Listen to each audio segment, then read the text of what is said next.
நீங்கள் பார்த்து கொண்டிருப்பது நாட்டுக்கோட்டை நகரத்தார் டிவி. சப்ஸ்கிரைப் செய்து கொள்ளுங்கள், லைக் செய்யுங்கள், ஷேர் செய்யுங்கள்.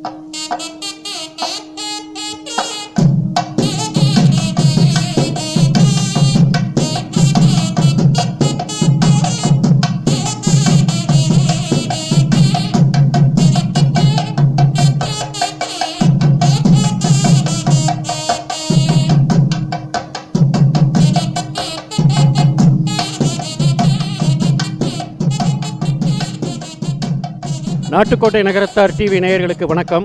இப்பொழுது நாம் சென்னை அலமேலுமங்கா திருமண மண்டபத்தில் இருக்கிறோம். வலையப்பட்டி நகரத்தார் சங்கத்தின் 28வது ஆண்டு விழா நிகழ்வு இப்பொழுது நடக்க இருக்கிறது.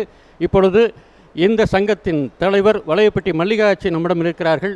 நமது நாட்டுக்கோட்டை நகரத்தார் டிவி நேயர்களுடன் இங்கு நடக்கப் போகும் நிகழ்ச்சி பற்றி உங்களுடன் பகிர்ந்து கொள்வார்கள். இன்றைக்கி 28வது ஆண்டு விழாவும் பொதுக்குழு கூட்டமும் நடக்க போகுது. நாங்கள் 3 வருஷமாக மகளிராக எடுத்து நல்லா சிறப்பாக பண்ணிட்டோம். மத்தியானம் அடுத்த நிர்வாக குழு புது பொறுப்பை ஏற்க போகிறாங்க. அவங்களுக்கு எங்கள் மகளிர் சார்பாக வாழ்த்துக்களை தெரிவித்துக்கிறோம். இன்றைக்கு சுதந்திர தினமாக இருப்பதனால சுதந்திர தின நல்வாழ்த்துக்கள். இன்றைக்கு சிறப்பு விருந்தினர்களாக திருமதி இன்பா சுப்பிரமணியம் அவர்களையும் புலவர் நா ராமலிங்கம் அவர்களையும் அழைத்திருக்கிறோம். அவர்களது உரையோடு இன்றைய நிகழ்ச்சி நடக்க இருக்கிறது. நன்றி, வணக்கம். வலையப்பட்டியில் 500 ரூபாய் மதிப்புள்ள பொருட்கள் வாங்கி கோவிட் நிவாரண நிதிக்காக 200 பேருக்கு கச்சேரி கூடத்தில் வைத்து வழங்கினோம். வலையப்பட்டியில் உள்ள நகரத்தார்கள் அதில் சிறப்பு செய்தார்கள். பிறகு போன மாதம் பாப்பாயாச்சி அரசு மருத்துவமனைக்கு மருத்துவ உபகரணங்கள் வாங்கி வழங்கினோம். கிட்டத்தட்ட 1.5 லட்சம் ரூபாய் மதிப்புள்ள பொருட்கள் வாங்கி உபகரணங்கள் வாங்கி.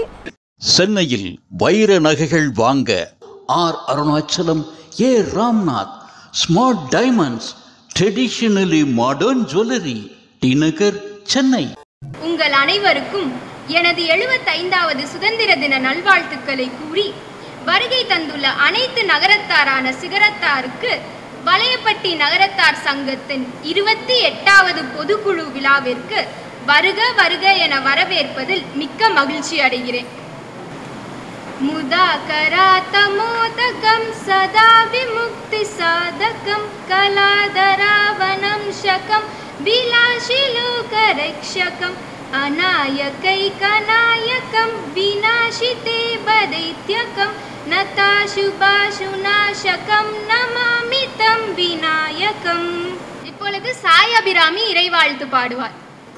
பாலு தாரு பாலு பாலு தெளித்தேனோ பாலு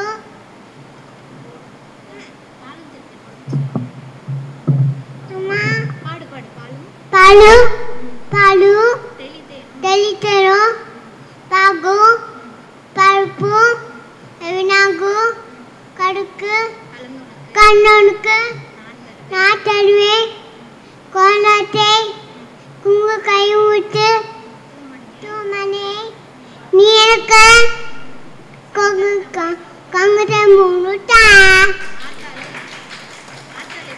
ஆட்டாலே ஆட்டாலே எங்கள் அமணிவலே அமினாமி வல்லே அமணி பூட்டாலே அண்ணா பூட்டாலே மாலை பூ நெடுத்தாலே புவியனுக காத்தாலே எங்கள் அமணிவலே எங்கிட்ட பாட்டாக்குட்டும் கரும்புலும் தேட்டாலே முக்கண்ணி தொழுவாளுக்கு ஒடித்தீங்களே. நன்றி அபிராமி.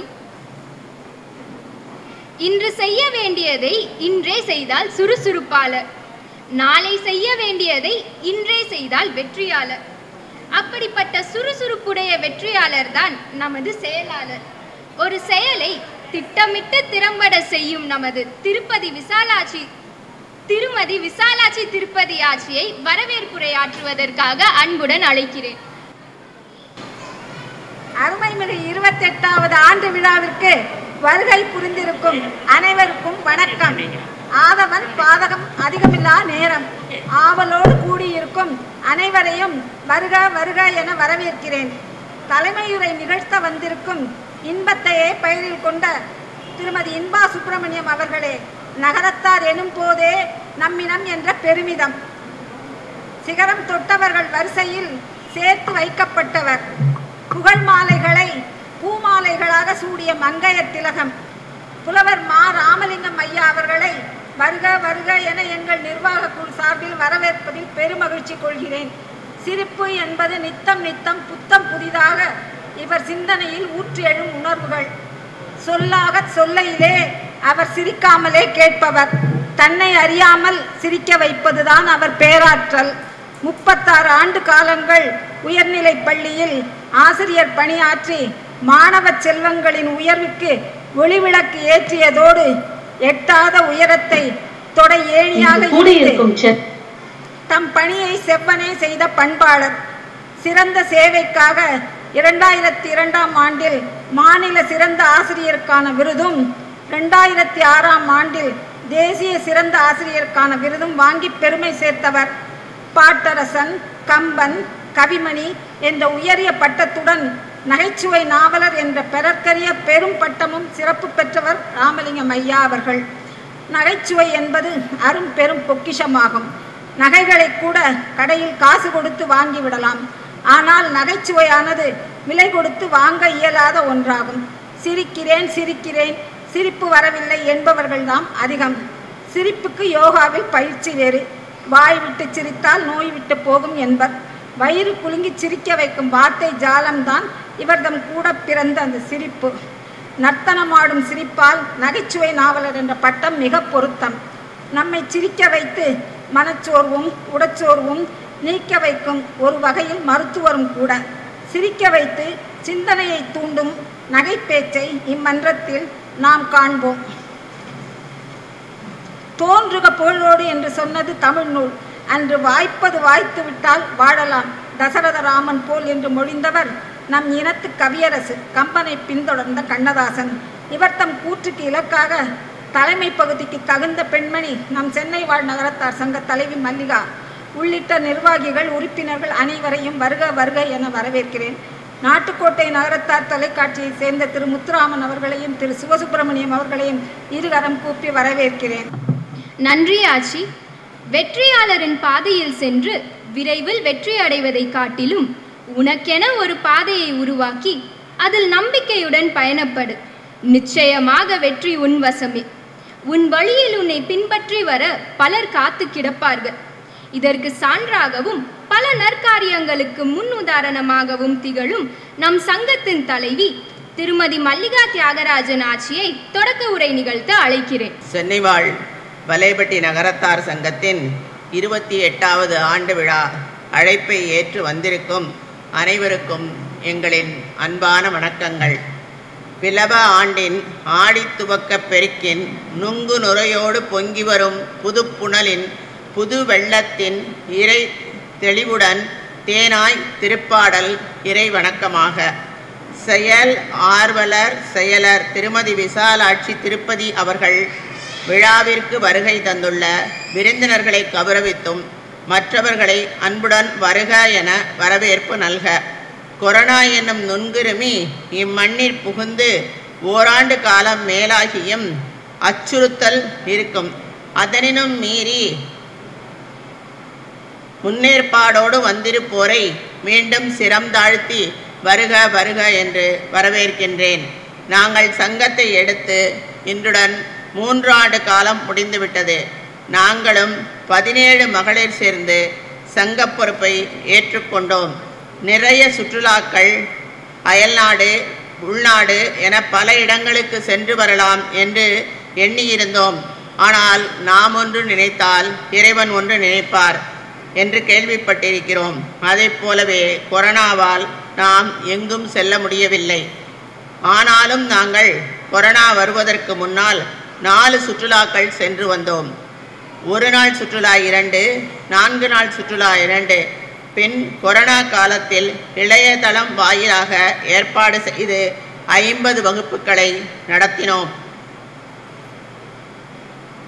12 யோகா கிளாஸ், 14 பகவத்கீதை வகுப்புகள், பின்பு விதவிதமான வகுப்புகள் என 14 நாட்கள் காலையில் 6லிருந்து 7, 11லிருந்து 12, 4லிருந்து 6 என 50 வகுப்புகளை நடத்தினோம்.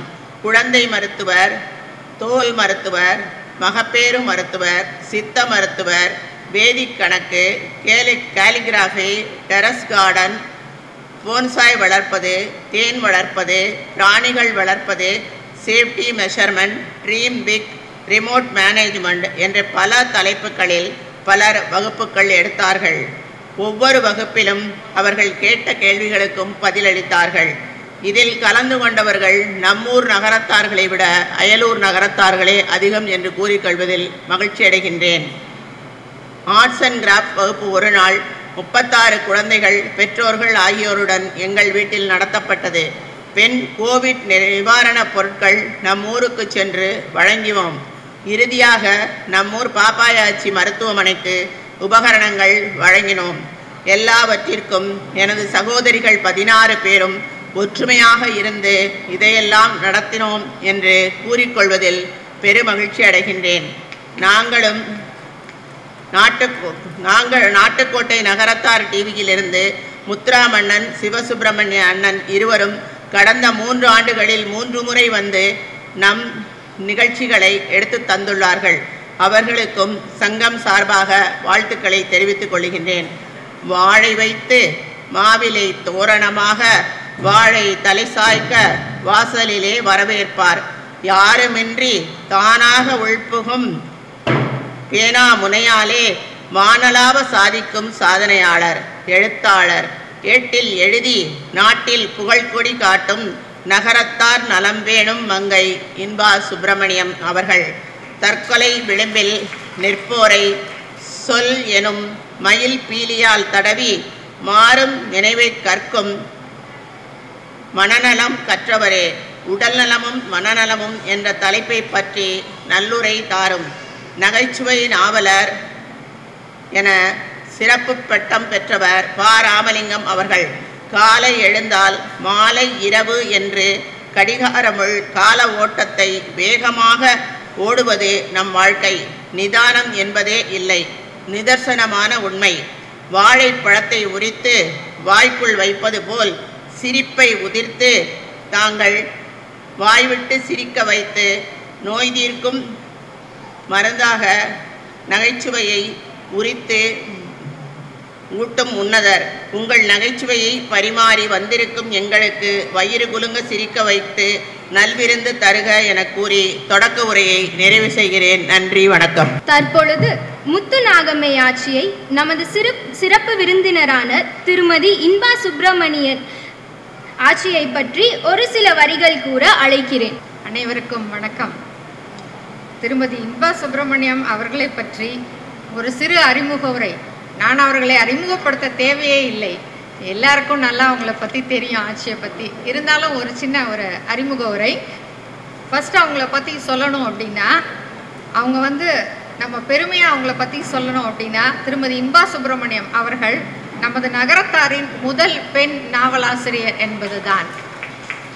திருமதி இன்பா ஆட்சி டிசம்பர் 6ஆம் தேதி 1959 காரக்குடியில் திரு ராமையா செட்டியார் அவர்களுக்கும் திருமதி சுலோச்சனா ஆட்சிக்கும் முதல் குழந்தையாக பிறந்தவர். சிறு வயதிலேயே பணிவு, பெருந்தன்மை, நன்றியுறவு ஆகிய உணர்வுகளுடன் வளர்ந்தார். அவர் இந்தியாவில் பிறந்து வளர்ந்தாலும் மலேசியா தமிழர்களுடன் தொடர்பில் உள்ளவர். அடிக்கடி மலேசியா சென்று வந்துள்ளார். அப்போது அங்கு திருமதி லீ சூ அவர்களுடன் ஏற்பட்ட நட்பால் தாமும் இந்த கலையை கற்று மாணவர்களுக்கு சேவை செய்யும் எண்ணம் மேலிட்டது. இதனால் மனவள கலையில் அவர் தேர்ச்சி பெற்று திருமதி இன்பா சுப்பிரமணியம் அவர்கள் தமது சேவையை முதலில் பல பள்ளிகளிலும் கல்லூரிகளிலும் தொடங்கினார்கள். காயிதே மில்லத் கல்லூரி, குயின் மேரிஸ் கல்லூரி, பாரதிய பெண்கள் கல்லூரி, அம்பேத்கர் கல்லூரி உட்பட பல கல்லூரிகள் மற்றும் பல பள்ளிகளுக்கு கவுன்சிலிங் கொடுத்துள்ளார்கள். இது தவிர 2007 2013 வரை தேசிய பங்கு சந்தையில் மன அழுத்தத்திற்கு ஆளானவர்களுக்கு ஸ்ட்ரெஸ் ரிலீஃப் ப்ரோக்ராம் பயிற்சி கொடுத்துள்ளார்கள். சன் டிவி, ஜெயா டிவி, கலைஞர் டிவி, வசந்த் டிவி முதலிய நிகழ்ச்சிகளில் முதன்மை விருந்தினராக பங்கேற்று மனவியல் பற்றி உரையாற்றியுள்ளார்கள். லேடி வில்லிங்டன் கல்லூரியிலும் பிரசிடென்சி கல்லூரியிலும் கமிட்டி மெம்பராக இருந்துள்ளார்கள். சென்னையில் மட்டும் 96 பள்ளிகளுக்கு கவுன்சிலிங் கொடுத்துள்ளார்கள். தமது ஆளுமை திறமையை வளர்த்து கொண்டால் எந்த ஒரு சூழ்நிலையிலும் வெல்லலாம் என்ற கருத்தை மாணவர்களிடையே புகுத்தியதோடு 1245 நபர்களை தற்கொலையின் விளிம்பிலிருந்து காப்பாற்றியுள்ளார்கள். யுனிவர்சல் பிராணா ரைக்கி என்ற பிரபஞ்ச சக்தி முறை ஆற்றலை மாணவர்களுக்கு கற்பித்து வருகிறார். இன்ப ஆட்சி சிறந்த நாவலாசிரியர் மற்றும் கவிஞரும் கூட. தமது 18 வயதிலேயே எழுத ஆரம்பித்தவர். வரைபடங்களற்ற பயணங்கள், மரங்களற்ற அடர்ந்த காடு, யுகமழை, வையாசி 19 இவையெல்லாம் ஆட்சியின் சிறந்த நாவல்கள். வையாசி 19 தமிழக அரசின் முதல் விருது பெற்ற நூல். மேலும் வரைபடற்ற பயணங்கள் என்ற நூலுக்கு அப்போதைய நிதி அமைச்சர் திரு அன்பழகன் அவர்கள் விருது கொடுத்து கௌரவித்துள்ளார்கள் என்பதை பெருமையுடன் கூறிக்கொள்கிறேன். இவருடைய புத்தகங்கள் ஆங்கிலத்தில் மொழிபெயர்க்கப்பட்டு கனடா, சுவிட்சர்லாந்து நாடுகளிலும் வெளியிடப்பட்டுள்ளது. மனதின் வலியை போக்குவது மிகவும் கடினம். இதை ஆட்சி சேவையாக செய்து வருகிறார். நம் குல பெண்ணை இதனால் பாராட்டி மகிழ வேண்டும். நாம் பாரதி கண்ட புதுமை பெண் இன்ப ஆட்சியின் சேவையை பாராட்டி இந்த சிங்கப்பெண்ணை 2 வார்த்தைகள் பேச அழைக்கின்றேன். வையாசி 19 என்ற நாவலிற்கு அரசு விருது, நகரத்தார்களின் முதல் பெண் நாவலாசிரியர், சிறந்த எழுத்தாளர், யுனிவர்சல் பிராண ரேயக்கியின் நிறுவனர் என பல சிறப்புகளை உடைய நமது விருந்தினர் திருமதி இன்பா சுப்பிரமணியம் ஆட்சியை தலைமை உரையாற்ற அழைப்பதில் மிகுந்த மகிழ்ச்சி அடைகிறேன். வலையப்பட்டி மகளிர் நகரத்தார் சங்க அமைப்புக்கு என்னுடைய பாராட்டுக்கள். என்னை அழைத்த விசாலாட்சி ஆட்சிக்கு என்னுடைய அன்பான வாழ்த்துக்களும் நன்றிகளும் பாராட்டுக்களும். இங்கு கூடியிருக்கும் இந்த குழுவினர்கள் எல்லோருக்கும் என்னுடைய அன்பும் பாராட்டுக்களும். எனது அன்பு தேவசேனாவுக்கு என்னுடைய வாழ்த்துக்களும் நன்றிகளும். உங்கள் எல்லாருக்கும் என்னுடைய அன்பு. தனித்தனியாக நாம் இயங்கிறத விட ஒரு குழுவாக இயங்கும் போது கொஞ்சம் கூடுதலாக செய்ய முடியுது. நம்ம ஒரு குழுவாக தான் இருக்கோம் அப்படிங்கிற ஒரு பெரிய தைரியமும் இருக்குது. தனியாக இருக்கும்போது இருக்கிற தைரியத்தை விட குழுவாக இருக்கும்போது நமக்கு இன்னும் கூடுதலாக தைரியம் இருக்குது. அந்த வகையில் இன்றைய கொடுந்தொற்று காலம், இந்த நேரத்தில் அதிகமான மன உளைச்சலுக்கு ஆளாகக்கூடியவர்கள் நம்ம எல்லாரும். நம்ம விட ரொம்ப அதிகமாக மன அழுத்தத்துக்கு ஆளாகக்கூடியவர்கள் சின்ன குழந்தைங்க. யாரெல்லாம் வீட்டில் ஆன்லைன் படிக்க பிள்ளைகளை வச்சுருக்கீங்களோ, அதுவும் இந்த ரொம்ப கொடுமையாக 2nd ஸ்டாண்டர்ட் 3rd ஸ்டாண்டர்டெல்லாம் அங்கே பாரு, டீச்சரை பாருங்க, டீச்சர் நம்மளை பார்த்து முறைக்க, நம்ம அவங்கள பார்த்து முறைக்க, அம்மா சுச்சா அப்படிங்க. இது அந்த டீச்சர்கிட்ட நான் பால் குடிச்சிட்டு தான் நான் பேசுவேன்னு சொல்ல, அந்த டீச்சர் என்ன பண்ணுறதுன்னே தெரியாமல் முழிக்க. டீச்சருக்கு அதை விட மன உளைச்சல். இந்த கொடும் மன உளைச்சல் காலத்தை இன்னும் அதிகப்படுத்துகிற விதமாக இருக்குது பொருளாதார சிக்கல். சமீபத்தில் இப்போ ஒரு சின்ன ஒரு விளம்பரம் பார்த்தேன். நான் எல்லா வீடியோவும் பார்க்குறதுக்கான சமயம் இருக்காது. ஒரு சின்ன வீடியோ ஒன்று பார்த்தேன். ஒரு அரசாங்க பள்ளிக்கூடத்தில் படிக்கிற பையன் அவங்க டீச்சருக்கு ஃபோன் பண்ணுவான். டீச்சர், ஸ்கூல் எப்போ திறப்பீங்க? டேய், நான் என்னடா கவர்மெண்ட்டா, நானாடா மினிஸ்டர், என்ன ஏண்டா கேட்டுக்கொள்கிற? தினம் விடிஞ்சா ஃபோன் பண்ணுறேன், நான் எப்படா திறக்க முடியும்? இல்லை டீச்சர், ஸ்கூலுக்கு வந்தால் மத்தியானம் சாப்பாடு கொடுப்பீங்க, அதை நம்பி பொழுது போயிட்டு இருந்துச்சு, அதில் கொஞ்சம் மிச்ச சாதம் தம்பிக்கும் எடுத்துகிட்டு வருவேன். இப்போ ஸ்கூல் இல்லாததுனால என்னால் அந்த மத்தியான சாப்பாடு இல்லாமல் ரொம்ப கஷ்டப்படுறோம் டீச்சர், அதனால தான் கேட்டேன் டீச்சர். இந்த டீச்சர் வந்து அப்படி ஃபோனை வைக்கிறதுக்கு கூட தெரியாமல் பிரமிச்சு போகிற மாதிரி ஒரு சின்ன வீடியோ கிளிப்பிங் பார்த்தேன். எவ்வளவோ விஷயங்கள் நடக்குது, எவ்வளவோ பேருக்கு என்னென்னமோ பண்ணுறோம். அரசாங்க பள்ளிக்கூடத்து பிள்ளைகளுக்கான மதிய உணவு திட்டத்தை நிறுத்தின உடனே அந்த மதிய உணவு அந்த பிள்ளைகளுக்கு போய் சேரணுங்கிறதுல அரசாங்கமோ பொதுமக்களோ யாருமே அதை கணக்கில் கூட எடுத்துக்கல. எத்தனையோ டீ கடை வாசல்களில் அந்த டீ குடிச்சிட்டு அந்த டீ கப்பை போட்டால் அதில் இருக்க டீயை குடிக்கிறதும் அந்த பிஸ்கெட்டை கீழே போடும்போதும் சாப்பிட்ற அந்த காத்திருக்கிற நாய்க்குட்டிகள், எல்லா கடைகளும் மூடப்பட்ட பிறகு எங்கே போய் சாப்பிடுவாங்கங்கிறத கூட யாருமே யோசிக்கல.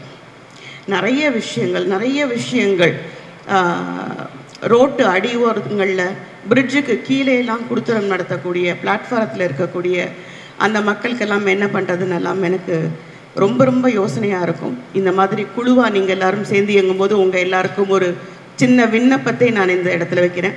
அடுத்து உங்களுடைய அன்னதானம் வழங்கும் திட்டமோ அல்லது ஏதாவது ஒரு நலப்பணியோ இருக்கிற பட்சத்தில் தயவு செஞ்சு இந்த பிரிட்ஜுக்கு கீழே வாழக்கூடிய அந்த மக்கள் ராத்திரி ஒரு 9:30-10 மணிக்கு மேலே போலீஸ்காரங்க நிச்சயமாக அடித்து விரட்ட மாட்டாங்கன்னு தெரிஞ்சதுக்கப்புறம் பஸ் ஸ்டாண்டுகளில் படுத்திருக்கக்கூடிய மக்கள், அவங்களுக்கு முடிஞ்சால் மருந்து மாத்திரைகள், அமிர்தாஞ்சன், சாப்பாடு, உடை, போர்வை ஏதாவது கொடுக்க முடியும்னா கொடுங்க. நான் அதை தொடர்ந்து செஞ்சுட்டு வரேன். இப்போ நாம் எப்போ சந்தோஷமாக இருப்போம் அப்படின்னு நம்ம ஒரு நிமிஷம் யோசிச்சு பார்க்கலாம். நான் எப்போ சந்தோஷமாக இருப்பேன்? நீங்கள் சேலை ரொம்ப நல்லா கட்டியிருக்கீங்க, அந்த சாரி ரொம்ப நல்லா இருக்குது, வா உங்கள் பிரேஸ்லெட் சூப்பராக இருக்குது, அண்ணே நீங்கள் பிரமாதமாக பேசுனீங்க, உங்களை நான் பார்க்கணும்னு நினச்சிட்டே இருந்தேன், உங்களை பார்த்துட்டேன். யார்கிட்டையோ இருக்கிற ஒரு சின்ன சிறப்பை எடுத்து சொல்லும்போது அவங்களுக்கு ஒரு சந்தோஷம் வருது. இதுதான் எனக்கு, அதுதான் உங்களுக்கும். இப்போ நம்மளையெல்லாம் யாராவது டிவியை போட்டு ஜோக் சொல்லி சிரிங்க அப்படின்னா ரொம்ப நேரம் பார்த்துட்டே இருந்துட்டு சிரிக்கிற மாதிரி ஒன்றும் இல்லைங்கிற மனநிலைக்கு வந்துடுவோம். ஏன்னா இருக்கக்கூடிய காலம் அந்த மாதிரியான கடுமையான காலம். நாம் பத்திரிகைகள்லேருந்தும் தொலைக்காட்சிகள்லேருந்தும் எப்போ நாம் விடுபடுறோமோ அது விடுபட்டதுக்கு பிறகு தான் ஓரளவுக்கு பதட்டம் தனியும். அந்த டிஆர்பி அப்படிங்கிறத ஒன்றை மட்டும் பார்க்கக்கூடிய ஊடகங்கள் டிஆர்பியை பார்ப்பாங்க, நம்ம பிபியை பார்க்கவே மாட்டாங்க. நம்ம மட்டும் உண்மையா பொய்யான்னு தெரியாமல் அந்த நம்பர்ஸை மட்டும் வச்சு நம்ம பிபியை ஏற்றிட்டு டென்ஷனை ஏற்றிட்டு, இது ஒரு சமீபத்தில் ஒரு வந்த செய்தி தான். என் கணவர் வேலைக்கு போயிட்டு வந்த உடனே வேப்பலை மஞ்சத்தூளெல்லாம் போட்டு கை கழுவ எல்லாம் சோப்பெல்லாம் கொடுத்து கழுவ சொல்கிறேன். உள்ளே வந்த உடனே குளிக்க சொல்கிறேன். அவரோட ட்ரெஸ் எல்லாம் வெந்நீரில் போட்டு எடுத்துடுறேன். அவருடைய பாதுகாப்புக்கு வேறு ஏதாவது நான் செய்ய முடியுமான்னு ஒரு அம்மா ஒரு டாக்டர்கிட்ட கேட்பாங்க. ஒரு தடவை அவரையும் ஸ்டீம் பண்ணி எடுத்துருமா அப்படிம்பாரு. அந்த அளவுக்கு பயம் வந்துருச்சு. பார்த்த உடனே எல்லாரையும் கட்டி பிடிச்சிப்போம். எப்படி இருக்கீங்க, நல்லா இருக்கீங்களா, love you so much, miss you எல்லாம் சொல்லுவோம். இப்போ ஹாய் தொட்டுற வேண்டாம், அப்படியே இருங்க, நீங்கள் அங்கே இருங்க நான் இங்கே இருக்கேன், ஐயோ தொட்டா ஒட்டிக்கும் வேணாம், இந்த அளவில் ஆயிட்டோம். கை கொடுப்பதோடைய நோக்கமே என்னுடைய மனநிலையும் உன்னுடைய மனநிலையும் ஒத்த நிலையில் இருக்க வேண்டும். நான் உன்னை திட்டக்கூடாது, நீ என்னை திட்டக்கூடாது, ரெண்டு பேரும் அண்டர்ஸ்டாண்ட் ஆகிக்கலாம் அப்படின்னு சொல்கிற அந்த ஒரு எனர்ஜி டிரான்ஸ்ஃபர்மேஷன் தான் அந்த கட்டிப்பிடிக்க. அப்புறம் நம்ம கமலஹாசன் சொன்ன கட்டிப்பிடி வைத்தியங்கிறது ரொம்ப எல்லாத்துலேயும் நம்ம இதில் சொல்லாதது எதுவுமே இல்லை. கட்டிப்பிடிச்சு அழுகிறதுன்னே நம்மள ஒரு சம்பிரதாயம் உண்டு. இப்போ அதெல்லாம் இல்லை. இப்போ ஓம் நம சிவாய போட்டுட்டு இந்த கர்ச்சீஃபை வந்து வாய்க்கிட்ட வச்சுட்டு இல்லை முந்தானையை வாய்க்கிட்ட வச்சுட்டு அப்படியே போகவும் வரவுமா அந்த இறந்த துக்க வீடு கூட கொஞ்சம் நாகரிகமாயிடுச்சு. ஆபத்தான நாகரிகமாக கதறி அழுகிறதுக்கெல்லாம் ஆள் இல்லை. வாய் விட்டு சிரித்தா கோணலாக ஃபோட்டோகிராஃபர் ஃபோட்டோ பிடிச்சி. நான் ஏதோ ஒரு காலேஜில் அப்படியாக அப்படின்னு வாய் திறக்கும் போது ஃபோட்டோ எடுத்துட்டாங்க. அந்த ஃபோட்டோவை ப்ரமோஷனில் போட்டிருந்தாங்க. என்னை பார்த்து ஐயோ இது என்ன சொர்ணாக்கா ரேஞ்சில் இருக்கேன் இந்த படம், ஏன்னா நான் இவ்வளோ மோசமாகவா இருக்கேன், சொர்ணாக்கா ரேஞ்சில் எடுத்து போட்டிங்க, தயவு செஞ்சு நான் பேசாமல் இப்படி இருக்க ஃபோட்டோ எதையாவது ஒன்று எடுத்து போட்டுருங்களேன் அப்படின்னு சொல்கிற நிலைமைக்கு ஆயிடுச்சு.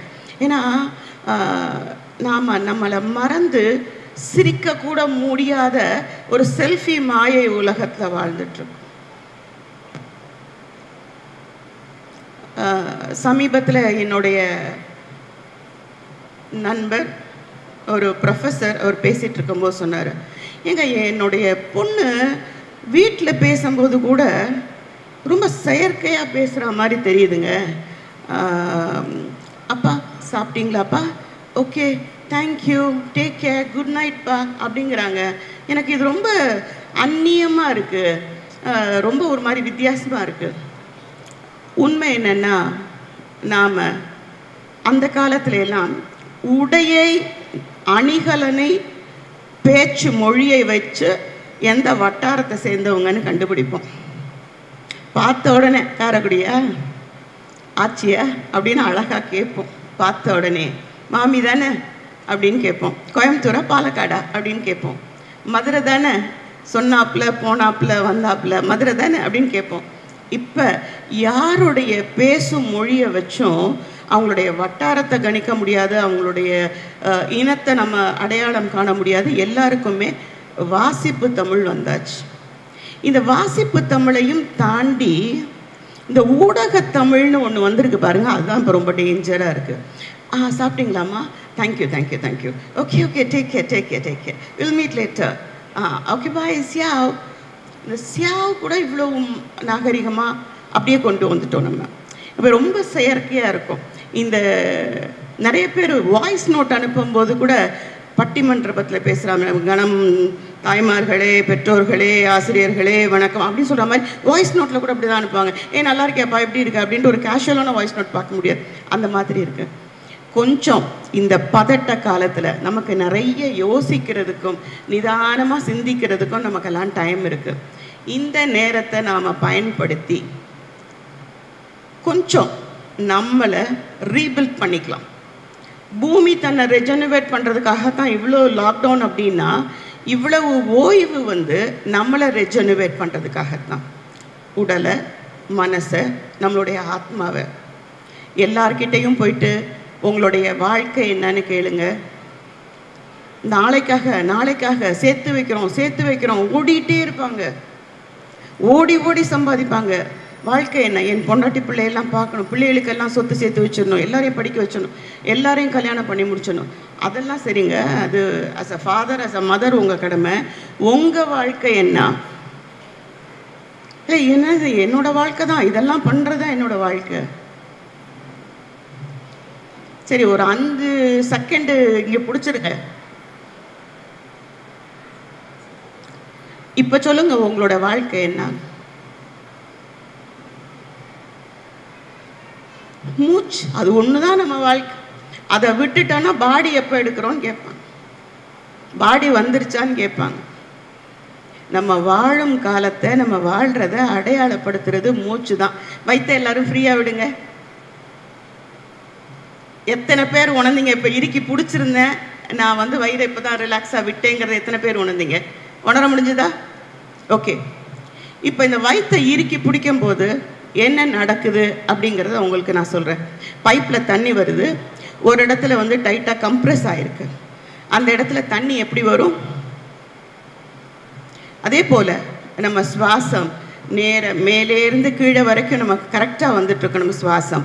அந்த சுவாசத்தை நாம் வயிற்றை இப்படி இழுத்து பிடிச்சிட்டோன்னா, தொப்பை இருக்குது, ஃபோட்டோ எடுக்கும்போது பெல்ட்டெல்லாம் போட்டு அட்ஜஸ்ட் பண்ணி இப்படி காமிக்கலாம்.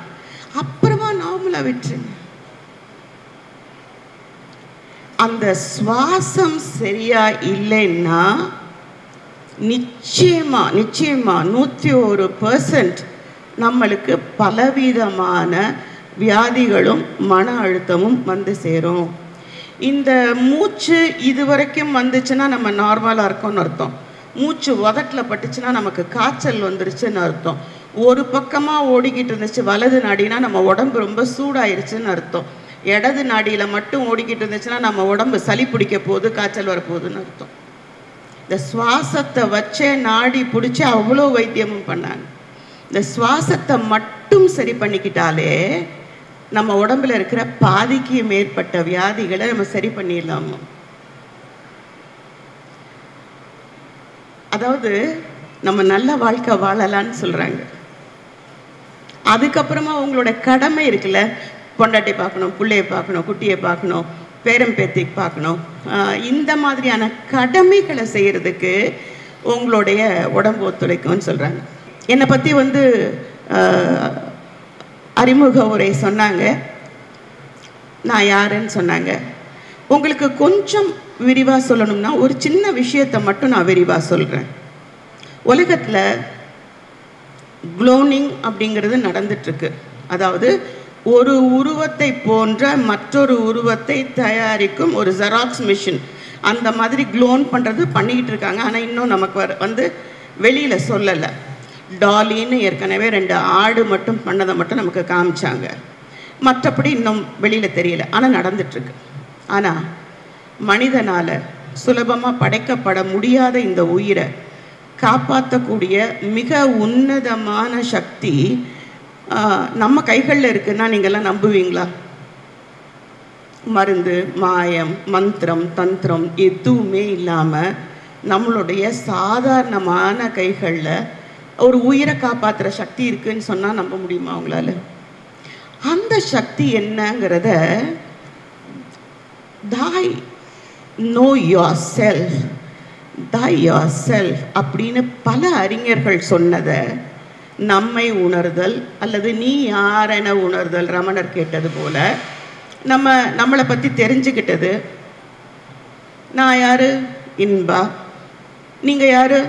எழுத்தாளர். இல்லை அதுக்கு மேலே ஓகே ஒரு சமூக நலம், ஓகே அதுக்கு மேலே மனநலம், ஆலோசனை, கவுன்சிலிங், அதுக்கும் மேலே ஒரு மனுஷி, பெண், பாலினம் அப்படி பிரிச்சுக்கலாம். அதுக்கும் மேலே அதுக்கும் மேலே என்னுடைய ஆத்மா இருக்குது. அந்த ஆத்மா அதுதான் ஜீவாத்மா. பரமாத்மா கிட்டேருந்து வந்தது தான் நம்மளோட ஜீவாத்மா. இந்த பரமன் நினைச்ச இந்த ஜீவாத்மா எப்படி நம்மளை ஆட்டுவிக்குது? ஒன்று மாயையிலேயே.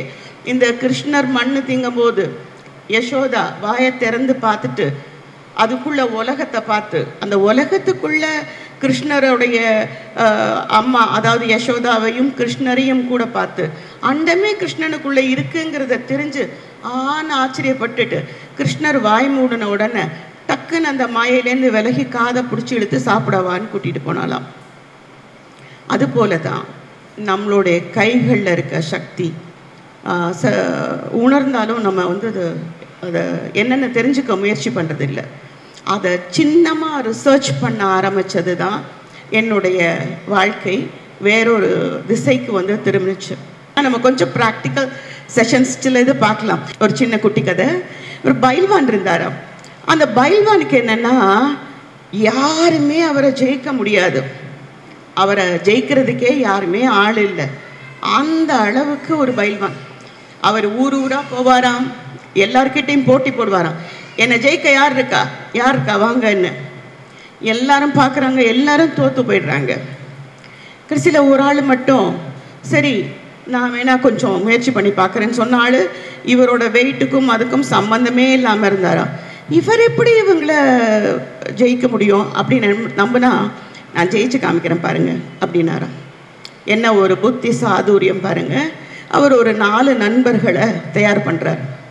4 நண்பர்களை தயார் பண்ணி முதல்ல அந்த பைல்வான் ஜாகிங் போகிற ரோட்டில் ஒருத்தரை போக சொல்கிறார். போன உடனே அவர் பார்த்துட்டு இவர் காலில் விழுந்து கும்புறாரு பைல்வானை.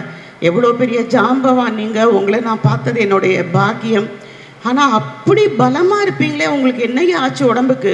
ஏன் ஒரு மாதிரியாக இருக்கீங்க, ரொம்ப முகமெல்லாம் சோர்ந்து போயிருக்கு அப்படின்னு கேட்டாராம். நல்லா தானே இருக்கோம், இவன் என்ன இப்படி சொல்கிறான், அவன் நம்ம நல்லா தானே இருக்கோம், மசில்ஸ் எல்லாம் நல்லா இருக்கு, லூஸு வளர்றான் அப்படின்ட்டு போயிட்டார். வீட்டுக்கு போன உடனே ஒரு ரசிகர் பார்க்க வந்திருக்காருன்னு சொன்னாங்களாம். அவர் உள்ளே போனார். ரசிகர் பார்த்துட்டு ஃபோட்டோ எல்லாம் எடுத்துக்கிட்டு கையெழுத்தெல்லாம் வாங்கிட்டு, ஐயா உடம்பை பத்திரமா பார்த்துக்குங்க ஐயா, நீங்கள் ரொம்ப பெரிய பொக்கிஷம் ஐயா, எவ்வளோ பேருக்கு நீங்கள் சவால் விட்டவங்க, இப்போ இவ்வளவு ஐயோ எனக்கு பார்க்கவே மனசு கஷ்டமாக இருக்குது, ஏன் இவ்வளோ சோர்ந்துருக்கீங்க அப்படின்னு சொல்லிட்டு போனாராம். இந்த பைல்வானுக்கு நிஜமாகவே பயம் வந்துருச்சு. மறுநாள் அவர் போட்டிக்கு போகணும். நான் 40 முட்டை சாப்பிட்ற இடத்துல 50 முட்டை சாப்பிட்டு இன்னும் கொஞ்சம் தண்டால் எடுத்து வெயிட்டு தூக்கி என்னென்னமோ பண்ணுறாரு. ஆனால் அவருக்கு திருப்தியாக இல்லை. கண்ணாடியில் நின்று பார்க்குறாரு, என்ன தப்பு உங்ககிட்ட பார்க்குறாரு. அவருக்கு சொல்ல தெரியல. அன்னைக்கு சாயங்காலம் அவருடைய வேலைக்கார அம்மாவே, நிஜமாவே அவர் ரொம்ப குழப்பத்தில் இருக்காரா, முகம் ரொம்ப சோர்ந்துருக்கா, இந்த வேலைக்காரம்மா கேட்குறாங்க, எஜமா என்ன ரொம்ப சோர்ந்துருக்கீங்க, முகமெல்லாம் ஒரு மாதிரி இருக்குன்னு. உடனே இவர், நாளைக்கு போட்டியை கேன்சல் பண்ணிடுங்கப்பா, நான் போட்டிக்கே வரலேன்ட்டாராம். அவ்வளவு ஆரோக்கியமா உலகத்துக்கு சவால் விட்ட ஒரு பயில்வான 3 வாக்கியம் போட்டியிலிருந்து வாபஸ் வாங்க வச்சுது அப்படின்னா ஒரு பாராட்டு எத்தனை வல்லமையை கொடுக்கும். சின்ன குழந்தை வந்து பாடினாங்க, மைக்கு பிரச்சனைன்னு நமக்கு தெரியும், அவங்க ஹைட் எட்டாது, அவங்க பேரண்ட்டு தூக்கிக்கிட்டாங்க. அந்த மைக்கு கிட்ட வந்ததுக்கப்புறம் பாலும் நாங்கள், அப்புறம் நம்மளையெல்லாம் பார்த்த உடனே பயம் வந்துருச்சு, பால் காஃபி ஆகிடுமோன்னு அவங்களுக்கு பயம் வந்துருச்சு. அம்மா பக்கத்துலேருந்து தெளிதேனும்னாங்க. அவங்க பாடி முடித்த உடனே நம்ம எல்லாரும் கடவுள் உனக்கு சங்கத்தமிழ் கொடுக்கட்டும்பா அப்படின்னு ப்ளஸ் பண்ணோம், கை தட்டினோம். அந்த குழந்தைக்கு ரொம்ப சந்தோஷம் வந்துருச்சு. அடுத்த பாட்டை ரொம்ப அழகாக பாடிட்டு போயிட்டாங்க. இவ்வளோதாங்க, இவ்வளோதான். ரமணர் என்ன பண்ணுவாராம், திருவண்ணாமலையில் யார் இறந்தாலும் ரமண மகரிஷிக்கு சொல்லி அனுப்புவாங்களாம். அவர் அந்த இறப்பு எடுக்கும்போது போவாங்களாம். சொல்லுவாங்க, இறப்பு எடுக்கும்போது அந்த உடலுக்கு மயானத்துக்கு செல்பவர்கள் கூட்டத்தில் என்ன பேசுகிறாங்கங்கிறத பார்த்தாலே அந்த ஆத்மா சொர்க்கத்துக்கு போகுதா நரகத்துக்கு போகுதான்னு கண்டுபிடிச்சிடலாமா. ஆனால் சொர்க்கம் நரகம் ரெண்டும் இங்கே தான் இருக்குது. அதை நம்ம தப்பாக வேற எங்கேயோலாம் நினச்சிக்க கூடாது. சொர்க்கம் நரகம் ரெண்டும் இங்கே தான் இருக்குது, நம்ம கையில் தான் இருக்குது. அப்படி ரமணர் வந்து அந்த ஒவ்வொரு மரணத்துக்கும் போகும்போது ஒவ்வொருத்தரை பற்றி பாராட்டி ஏதாவது ஒன்று சொல்லுவாராம்.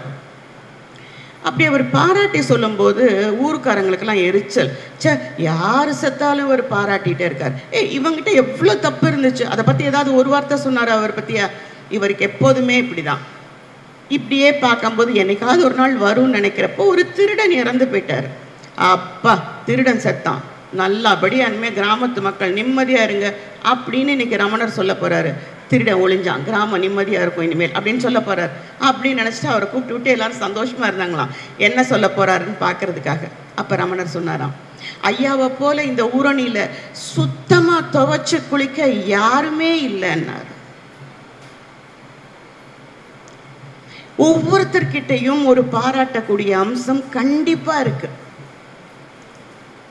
என்னுடைய ஒரு ஃபெமினிசம் பேசக்கூடிய ஒரு பெண் எழுத்தாளர் நண்பர், அந்த தோழி சொல்லுவாங்க, இந்த ஆம்பளைங்களுக்கெல்லாம் சமையல் பரிமாறக்கூடாது, குழந்தைங்களுக்கு ஆம்பளைங்களுக்கெல்லாம் நம்ம சமையல் பரிமாறாமல் எப்படி?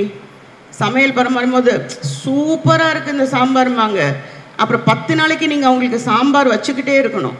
இந்த கதையே வேண்டாம், சமைச்சு வச்சுட்டு பஃபே சிஸ்டம் மாதிரி சாப்பிட சொல்லுங்கம்மாங்க. ரொம்ப ஆச்சரியமாக இருக்கும் எனக்கு அவங்களுடைய அந்த அப்ரோச், ரொம்ப ஆச்சரியமாக இருக்கும். அது கணவன் செய்த வேலை. கணவன் வந்து ஆஃபீஸ்லேருந்து வரும்போது யாரும், நீங்கள் ரொம்ப பிரமாதமாக வேலை செஞ்சுட்டு வந்திருக்கீங்க, வாங்க சூப்பராக நான் உங்களுக்கு வச்சுருக்கேன்னு யாராவது நம்ம சொல்கிறோமா என்ன? பாராட்டுறோமா என்ன? யாராவது நம்ம மனைவிமார்கள் இல்லை அக்காமார்கள் அம்மாமார்கள், அம்மா சொல்லுவா, என்னப்பா ரொம்ப கலைச்சி வந்திருக்க, சாப்பிட்றியா ஏதாவதுன்னு. அம்மாவுக்கு தெரியும், பிள்ளையோட கண்ணு தெரியும். மற்றவங்க யாராவது சொல்கிறோமா என்ன?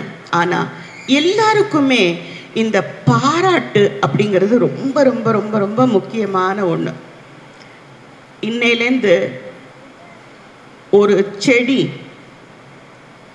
ஒரு கல், ஒரு உயிரில்லாத ஒரு கார், அந்த மாதிரியான ஒரு பொருள், 4 மனுஷங்க பாராட்டுங்க. பாராட்டி பாருங்க, ஒரு வாரத்துக்கு அப்புறம் உங்களுக்கு என்ன டிஃப்ரென்ஸ் தெரியுதுன்னுட்டு நீங்கள் வந்து கண்டிப்பாக எங்கிட்ட பகிர்ந்துக்குங்க. எங்கிட்ட பகிர்ந்துக்க முடியலைன்னா கூட ஆச்சிட்ட பகிர்ந்துக்கிட்டிங்கன்னா அவங்க எனக்கு சொல்லிடுவாங்க. இதே போல் ஒரு மன்னர் ஒருத்தர் என்ன பண்ணாரா, ஏன்பா நான் வந்து பார்க்குறேன், இந்த என்னை பல்லக்கு தூக்கிட்டு போகிறவன் எப்போ பார்த்தாலும் இவ்வளோ சந்தோஷமாக இருக்கான், அவனுக்கு மாத்திரம் எப்படி இவ்வளோ சந்தோஷம்? எனக்கு அரண்மனையில் இவ்வளோ சௌகரியம் இருக்குது, இவ்வளோ செல்வாக்கு இருக்குது, எனக்கு சந்தோஷமே இல்லையே அப்படின்னு சொன்னாரா. அப்போ மந்திரி சொன்னாரா, அப்போ 99ஆம் நம்பர் ஆட்டத்தை ஆரம்பிச்சிருவோம் அப்படின்னாரா. அது என்னது 99ஆம் நம்பர் ஆட்டம்? பாருங்க மன்னா, இப்போ ஆரம்பிக்கிறோம் பாருங்க அப்படின்னாராம். அந்த பல்லக்கு தூக்கிய கூப்பிட்டாங்களாம். இவர் மன்னர்கிட்ட 99 பொற்காசுகளை ஒரு பையில் போட்டு மன்னர் கையில் கொடுத்து அந்த வீரன்ட்ட, உனக்கு உன்னுடைய சிறப்பான வேலையை பாராட்டி 100 பொற்காசுகள் பரிசு கொடுக்குறேன்ப்பா அப்படின்னு சொல்லுன்னு சொன்னாங்க. ராஜாவும், என்னப்பா 99 போட்டு 100ன்னு சொல்கிற தப்பு இல்லையா? இல்லை சொல்லுங்கள், சும்மா சொல்லுங்கள். ராஜா சொன்னாராம், உன்னோட வேலையை ரொம்ப பாராட்டினப்பா, பொற்கிளி பிடிச்சிக்கோ, 100 பவுன் காசு இருக்கு வச்சுக்கோ அப்படின்னு. ரொம்ப சந்தோஷப்பட்டான் அந்த ஆள். வீட்டுக்கு போயிட்டு மனைவி மக்கள்கிட்ட எல்லாம் ரொம்ப சொல்லி பாராட்டி எண்ணி பார்த்தா 99 தான் இருந்துச்சு. மனைவி சொன்னான், எனக்கு தெரியும், நீ எப்போ பார்த்தாலும் லூஸுன்னு எனக்கு தெரியும், நீ போய் முதல்ல அந்த 1 பவுன் காசு எங்கே வர்ற வழியில் விட்டு வந்தேன்னு தேடிட்டு வான். புள்ள ஒரு பக்கம் தேடிது, பொண்டாட்டி ஒரு பக்கம் தேடிது, இவர் ஒரு பக்கம் தேடினாங்க. 99 பவுன் காசு கிடைச்ச சந்தோஷம் சுத்தமாக போயிடுச்சு அந்த இடத்துல. இந்த 1 பவுன் காசு தான் அவங்களுக்கு குறிக்கோளாக தெரிஞ்சது. அந்த மாதிரி நாம் யாருமே கவுண்ட் த பிளஸ்ஸிங்ஸ், நமக்கு இருக்கிற பிளஸ்ஸிங்ஸ் அதை நினச்சி கண்டிப்பாக நம்ம சந்தோஷப்படுறது இல்லை. நமக்கு இல்லாத ஒன்றை நினச்சி தான் நம்ம எல்லாரும் வருத்தப்படுவோம். இப்போ நம்மளுடைய மனநலம் சார்ந்த ஒரு முக்கியமான ஒரு விஷயத்தை நம்ம சொல்லுவோம். உங்கள் எல்லாருக்கும் ஒன்று தெரியும், ஒரு கொலை அப்படி ஒரு சம்பவம் நடக்குது. ஒரு போலீஸ்காரங்க வந்து 10 நாள் தேடிக்கிடி ஒரு 10 பேரை பிடிப்பாங்க. அப்புறம் ஒரு 10 பேரை லைனாக நிற்க வைப்பாங்க. ஒரு நாய்க்குட்டியை விடுவாங்க, அது 10 பேரையும் போய் தேடி ஒரு ஆளை மட்டும் ஏறி பிடிக்கும். அது எப்படி அப்படின்னு எப்பயாச்சும் யோசிச்சிருக்கீங்களா? யாருக்காவது அதனுடைய விடை தெரியுமா? நான் மட்டும் பகிர்ந்துக்கிட்டா போகிறோம். 2 கையும் தூக்குன உடனே அவர் சோம்பல் முறிக்கிறதுக்கு தூக்குறாரு நினைக்கல. 2 கையும் தூக்கு. ஓ, எனக்கு இது நல்லாவே தெரியும்னு சொல்கிறாருன்னு நினச்சேன் தம்பி. யாருக்காவது தெரியுமா அந்த போலீஸ் டிபார்ட்மெண்ட்டில் இந்த நாய் எப்படி கண்டுபிடிக்குதுன்னு? ரொம்ப சிம்பிளுங்க. நம்ம உடம்புல பயம், அந்த பயம் வரும்போது கசப்பு நிறத்தில் வேர்வை வாடை வரும். கசப்பு வாடையில் அந்த வேர்வை வாடை வரும். அந்த நாய் இவன் கொலை பண்ணும்போது இவனுக்கு அந்த பயம், அச்சம் இருந்திருக்கும், கொலை பண்ணிடுவான். ஆனால் அந்த இவனுடைய கசப்பு வேர்வை வாடை அந்த இடத்துல இருக்கும். அந்த வேர்வை வாடை அந்த இடம் பூரா மோப்பம் பிடிச்சு வச்சிருந்த நாய் இவனுக்கு இன்னைக்கு வரும்போது 10 பேருக்கும் அந்த பயம் இருக்காது.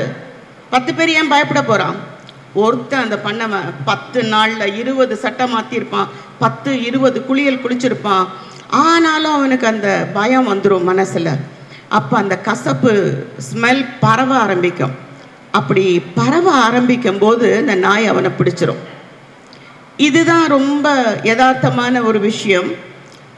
ஒரு டிவி சேனலை டியூன் பண்ணோன்னா விஜய் டிவி சூப்பர் சிங்கர் கரெக்டாக நம்ம டியூன் பண்ணிட்டோன்னா விஜய் டிவி சூப்பர் சிங்கர் வரும். அதை விட்டுட்டு நம்ம வந்து WWF டியூன் பண்ணோம்னா அந்த டமால்னு சண்டை போட்டு ஒருத்தன் மண்டை உடைக்கிறது வரும். நாம் மனசை அந்த மாதிரி ஏதாவது ஒரு சம்பவத்துக்கு டியூன் பண்ணிட்டோன்னா நம்ம உடம்புலேருந்து அதனுடைய ரேடியேஷன்ஸ் அது பரவ ஆரம்பிச்சிடும். இந்த ரேடியேஷன் நம்ம உடம்புலேருந்து பரவுது அப்படிங்கிறத நாம் இப்போ ப்ரூஃப் பண்ணலாமா? யார் மாடலாக ரோலாக வந்து நான் செய்கிற அந்த நீங்கள் சொல்கிறது, ஏன்னா என் கையிலேருந்து வருதுன்னு சொன்னால் நீங்கள் நம்ப மாட்டீங்க. உங்கள் கையிலேருந்து வரதை நீங்கள் சொன்னீங்கன்னா இங்கே இருக்கிறவங்க யாராவது நம்புவாங்க. யாராவது ஒரு 2 பேர், 1 from male and 1 from female side, 2 பேர் வாங்க.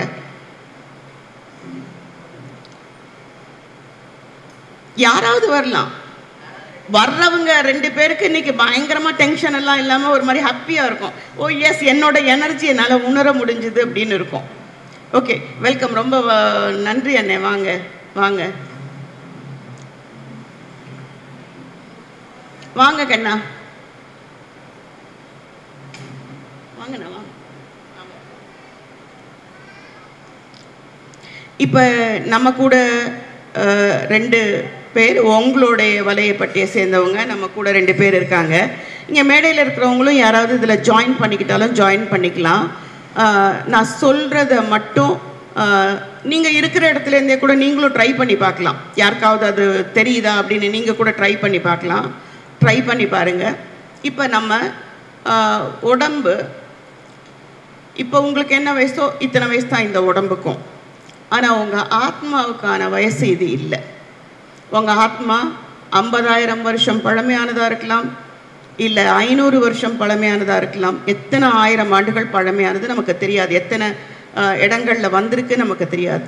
எத்தனை யுகங்களாவோ அது வந்து தன்னுடைய நினைவு அடுக்குகளை பதிய வச்சுக்கிட்டே வந்திருக்கும். அதுதான் நம்ம டிஎன்ஏன்னு இன்னைக்கு சொல்கிறோம்.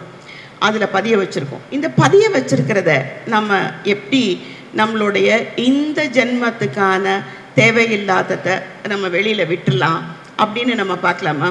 இது ட்ரை பண்ணி பார்க்கலாம். ஆச்சு, எனக்கு சின்ன ஹெல்ப் பண்ண முடியுமா? இந்த மைக்கு ஒரு 2 நிமிஷம் நீங்கள் எனக்காக பிடிச்சிக்க முடியுமா? 2 minutes, சாரி. கை எல்லாரும் நல்லா ரப் பண்ணிக்கோங்க. அண்ணே ப்ளீஸ் நல்லா ரப் பண்ணிக்கோங்க. நல்லா ரப் பண்ணிக்கோங்க. கான்சன்ட்ரேஷன் உங்களுடைய நடு உள்ளங்கையில் இருக்கட்டும். கான்சன்ட்ரேஷன் நடு உள்ளங்கையில் வச்சுக்கோங்க. நல்ல சூடு இருக்கட்டும். வேர்வை இல்லாமல் பார்த்துக்குங்க.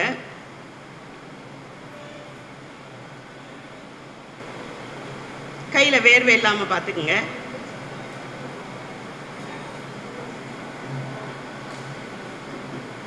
கால் ரெண்டையும் கிராஸ் பண்ணி வச்சிருக்கிறவங்க சமமாக பூமியில் இருக்க மாதிரி வச்சுருங்க. ஸ்லிப்பரை விட்டு வெளியில் எடுத்துருங்க. கால் பூமியில் இருக்கட்டும். 2 காலும் சமமாக வச்சுருங்க. இப்போ உங்களோட கைகள் நல்லா தேய்ச்சதை மடியில் நிமித்து வச்சுக்கோங்க.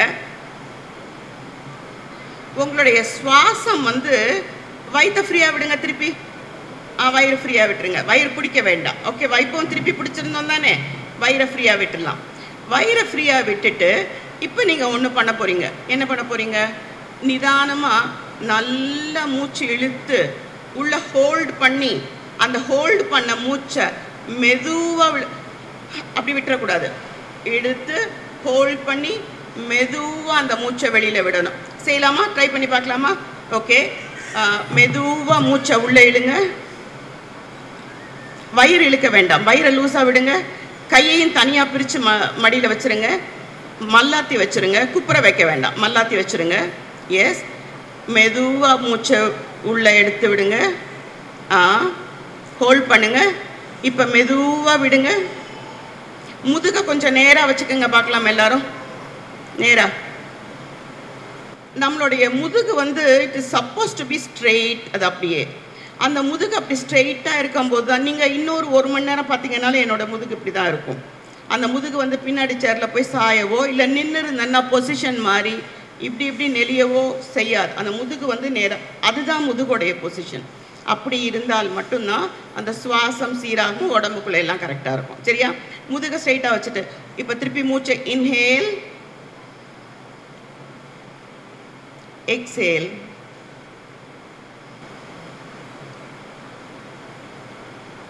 Inhale, hold, exhale. Inhale, hold, exhale. Inhale, hold, exhale. இப்போ உங்கள் மூக்குக்கு நேரம் இந்த இடத்துல இப்படி நீட்டி பாருங்க. உங்களுடைய 2 மூக்குல இருந்தும் சுவாசம் சரியா உங்கள் கையில் படுதான்னு.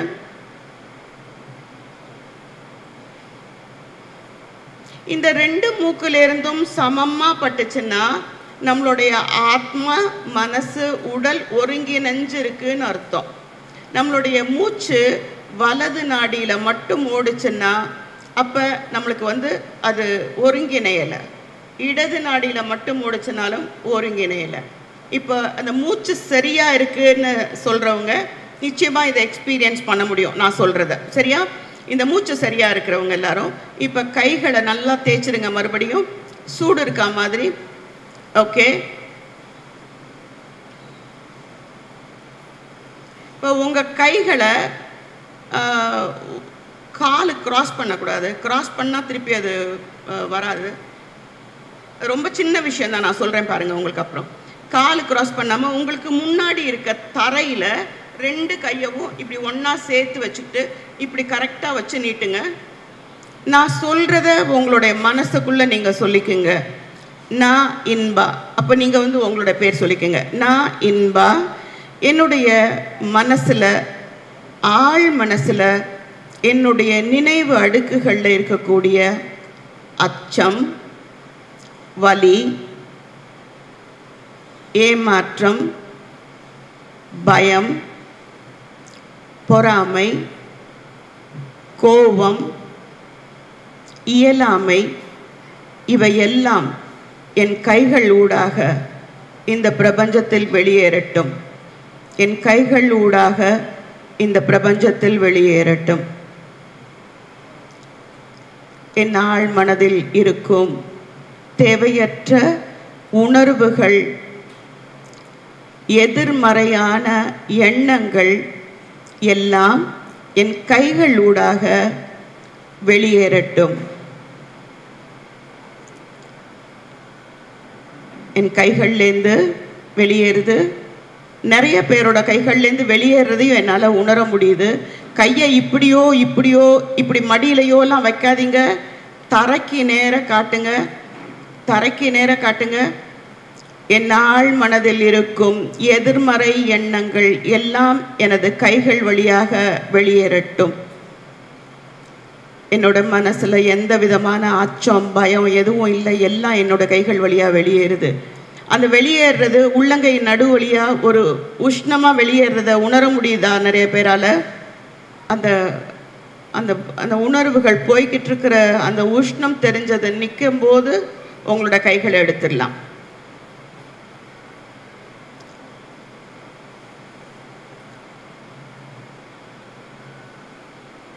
ஃபீல் பண்ண முடியுதா உங்களால? அண்ணே, உங்களால ஃபீல் பண்ண முடியுதா?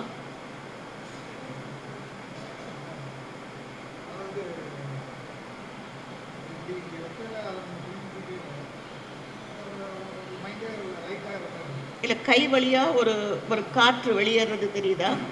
அதில் கவனம் வைங்க. கை வழியா இந்த கைகளுக்குள்ள என்னுடைய நெகட்டிவ், எதிர்மறையான அத்தனை எண்ணங்களும் அச்சங்களும் வெளியேறிடட்டும்.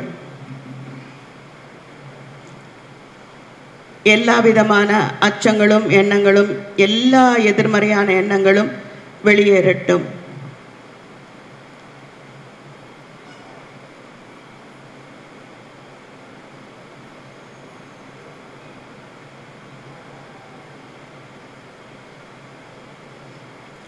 இது எத்தனை பேரால் உணர முடிஞ்சது? ஒரு கிட்டத்தட்ட ஒரு 12 பேருக்கு மேலே உணர முடிஞ்சதை என்னால் உணர முடிஞ்சது. எத்தனை பேர் உணர்ந்திருப்பீங்கன்னு கொஞ்சம் கை தூக்க முடியுமா? உங்கள் கையிலேருந்து நீங்கள் வெளியில் போகிறத நீங்கள் ஃபீல் பண்ணிங்களா? இது என் கையிலேருந்து, நான் உங்கள் கையிலேருந்து எதுவும் எடுக்கல. உங்கள் கையிலேருந்து உங்களோட எண்ணங்கள் உங்கள் கை வழியாக வெளியில் போச்சு. உங்களில் யாராக்காவது உணர முடிஞ்சதா? கைகள்லேருந்து அந்த உணர முடிஞ்சுதா? உணர முடிஞ்சது தேவசேனா. உங்களுக்கும் தெரிஞ்சது. சில பேருக்கு கை தட தட தட தடன்னு நடுங்கும். சில பேருக்கு அது தட தடன்னு நடுங்கும். இது நான் உங்களுக்கு எந்த விதமான தீட்சையும் இல்லாமல், எந்த விதமான ஆரம்பமும் இல்லாமல், ஒரு சக்கராவை ஓப்பன் பண்ணாமல் நான் உங்களுக்காக உங்கள் உடம்புலேருந்து வெளியேறக்கூடிய ஒரு வாய்ப்பை மட்டும் நான் சொல்லிக் கொடுத்தேன். எதுக்கு சொல்லிக் கொடுத்தேன் அப்படின்னா, இந்த பிரபஞ்சம் இத்தனை சக்திகளை நம்மள்கிட்ட கொடுத்துருக்கு. இப்போ எப்படி நம்ம இங்கேருந்து நம்மளுடைய எதிர்மறை எண்ணங்கள் வெளியேறட்டும்னு நம்ம சொல்கிறோமோ, அதே போல் என் கை மூலமாக இந்த பிரபஞ்ச சக்தி இந்த உடல் நலம் சரியில்லாமல் இருக்கிறவங்களுக்கு போய் சேர்ந்து அவங்கள குணப்படுத்தட்டும் அப்படின்னு நான் அனுப்பிச்சேன்னா, அது ஆர்டிக் அண்டார்டிக்கில் இருந்தால் கூட அவங்கள போய் சேர முடியும். இப்படி பல பேரை காப்பாற்றக்கூடிய ஒரு வாய்ப்பு, இந்த பிரபஞ்சத்தின் மொழியை கற்றுக்கக்கூடிய வாய்ப்பு, இந்த பிரபஞ்சத்தோட பேசக்கூடிய ஒரு வாய்ப்பு, இந்த ஆத்மாவை பரமாத்மா கூட இணைக்கக்கூடிய அளவுக்கான நேரிடையாக நம்ம இந்த குழந்தையோட தலையில் ஒரு சின்ன இடம் பிறந்து ஒரு 6 மாதம் வரைக்கும் மூடாமல் அப்படி மெல்லிய தோலாக இருக்கும். நம்ம வயிற்றில் தொப்புள் கொடி தானே அந்த குழந்தையோட கனெக்ட் ஆகிருக்கு. அந்த தொப்புள் கொடி மூலமாக தானே குழந்தைக்கு எல்லாமே போகுது. அப்போ இந்த தலையே அதுக்கு திறவையாக இருந்துச்சுன்னு நம்ம யாராவது யோசித்து பார்த்துருக்கோமா? அந்த தலை மூலமாக தான் அதுக்கு தெய்வீக சக்திகள் இறக்கப்பட்டுட்டே இருந்துச்சு எப்போதும். அதனால தான் அதை அந்த கர்ணான்னு சொல்லுவாங்க. இன்றைக்கும் அருள் நிறைஞ்சவங்கள பார்க்கும்போது முகம் ஒரு பெரிய தேஜஸாக ரொம்ப ஒரு பொலிவோடு இருக்கிறதுக்கு காரணம் அவங்களுடைய அந்த கர்ணா ரொம்ப அழகாக பெருசாக இருக்கிறது தான்.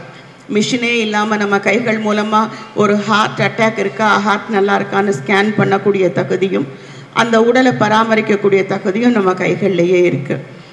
வாய்ப்பு இருக்கிறவங்க இது பற்றின நிறைய தேடல்கள் இறங்குங்க. எனக்கு முதல் தேடல் கொடுத்த 8 வயசில் உள்ள சம்பவம், நான் சாவியை இப்படி சுற்றிக்கிட்டே போனப்போ எங்கள் ஆயா சொன்னாங்க, சாவி ஆட்டாத சண்டை வரும்னாங்க. சாவி ஆட்டினா சண்டை வருமா? யார் சண்டை போட்டுக்குவா அப்படின்னு கேட்டேன். இல்லை, சாவி ஆட்டாதான் இந்த இடத்துல சண்டை வரும், யாருக்காவது சண்டை வரும், ஆட்டாதேன்னாங்க. அதுக்கு மேலே அவங்களுக்கு சொல்ல தெரியல. பட் சாவி ஆட்டினா சண்டை வரும், ஏன் வருங்கிறத நான் ரொம்ப காலமாக யோசித்து எல்லா இடத்துலையும் அதுக்கான விடையை தேடிக்கிட்டே இருந்தேன். அதுக்கான விடை என்ன தெரியுமா? உங்களுடைய இத்தனை பேருடைய ஃபோனுக்கும் படங்களாகவும் ஒலிகளாகவும் வார்த்தைகளாகவும் அந்த மூடின அறைக்குள்ளே சேரக்கூடிய அந்த அலைகள், இத்தனை பேர் எண்ணங்கள்லேருந்து இப்போ எத்தனை பேர் நினச்சிட்டு இருப்பீங்கல்ல, வீட்டில் என்ன நடந்துச்சோ, ஊரில் என்ன நடந்துச்சோ, நான் அவங்களுக்கு உடம்பு சரியில்லை, நாங்கள் என்ன ஆச்சோ, இதை நம்ம சிறப்பாக நடத்திட்டோம், ஐயா வந்துட்டாங்களா, லேட்டாக வரேன்னாங்களே, வந்துட்டாங்க அவங்க நல்லா சிரிக்க வைக்க போகிறாங்க, அம்மா கொஞ்சம் மொக்க போடுறாங்களே, அவங்க சிரிப்பு சீக்கிரமாக கேட்க துவங்கினோம்னா கொஞ்சம் எல்லாருக்கும் டென்ஷன் குறையுமே, பிபி குறையுமே. இப்படி நிறைய பேர் நிறைய விஷயங்கள் நம்ம யோசிச்சுட்ருப்போம். நம்மளுடைய சிந்தனைகள் பல விதத்தில் இருந்தால் கூட இந்த எண்ணங்கள் நீங்கள் இங்கே இருந்துட்டு அடடா இதை நம்ம செஞ்சு பார்க்கலாமான்னு நினச்சி எந்த ஊரில் இருக்கிறவங்களோ இதை தெரிஞ்சுக்கணும்னு நினச்சிங்கன்னா கூட உங்களுடைய எண்ணங்கள் உடனடியாக அந்த இடத்துக்கு போய் சேர்ந்துடும். அப்படியான வல்லமை இந்த உலகத்தில் இருக்க பிரபஞ்ச சக்திக்கு இருக்கு. சரி, இப்போ நாம் நம் உடல் மூலமாக நம்மளுடைய வேண்டாதவற்றை எல்லாத்தையும் வெளியேற்றுறதுக்கான ஒரு சின்ன பயிற்சியை நம்ம பார்த்தோம். இப்போ நம்ம ஒரு விஷயத்தை நம்ம தெரிஞ்சுக்கலாம். இந்த சுவாசத்தை நீங்கள் சீராக்கி வச்சுக்கிட்டீங்கன்னா, முதுகை கரெக்டாக வச்சுக்கிட்டீங்கன்னா, நிச்சயமாக எவ்வளவு நெருக்கடியான டென்ஷன் இருந்தாலும் உங்களால் நிதானமாக சிந்திக்க முடியும், செயல்பட முடியுங்கிறத புரிஞ்சுக்கங்க. ஸோ உடல் நலம் உங்கள் கையில், மனநலம் நிச்சயமாக அது யாரோ பார்த்து எங்கே உங்கள் ப்ளவுஸ் இதுக்கு மேட்சாகவே இல்லையே, ஏதோ சேலையோட ப்ளவுஸ் எடுத்து போட்டுட்டு வந்துட்டிங்களோ அப்படின்னு யாராவது ஒருத்தங்க சொல்லிட்டாங்கன்னு வைங்க, தொலைஞ்சது அன்னைய டே. நமக்கு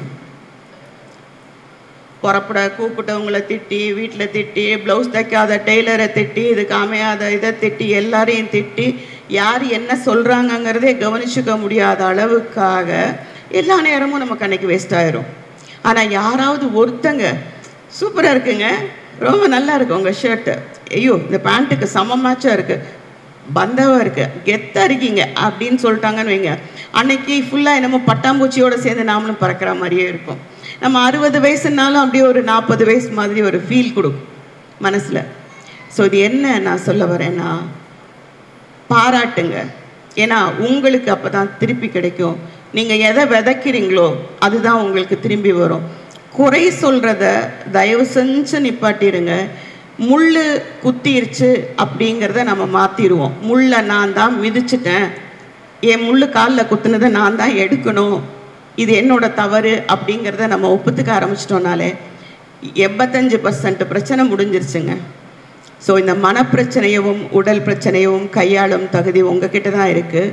அடுத்தது ரொம்ப முக்கியமான ஒரு விஷயத்தை நான் சொல்லி என்னுடைய உரையை முடிச்சுக்கிறேன்.